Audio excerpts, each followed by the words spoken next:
ஒரு கிராமத்தில் சேர்ந்த ஆர்வராட்சி மகன் கொழிஞ்சிநாதன். நான் விவசாய தொழில் பண்ணுறேன். இன்றைக்கி வேலை கொஞ்சம் கடுமையாக இருந்தது. மதியம் 3 பேர் கூட வேலை பார்த்தாங்க. 3 கோட்டர் வாங்கிட்டு போனேன். ஆளுக்கு ஒன்று கொடுத்துட்டு நான் இதை குடித்தேன். ஒரு கட்டிங்கு தான் அதை இப்போ இருக்கிற மாதிரி வச்சு ஊற்றுனேன். இதை பாட்டில் உள்ள என்ன இருக்குன்னு பார்க்கல, இப்படி ஊற்றுனேன். ஒரு கட்டிங் குடிச்சுட்டேன்.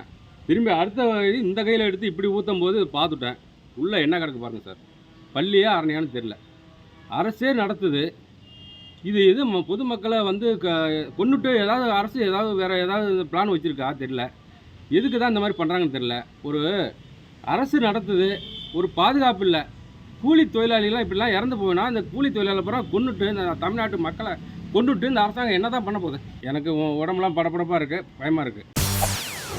செய்திகளை உடனுக்குடன் தெரிந்து கொள்ள உடனே சப்ஸ்கிரைப் பண்ணுங்க.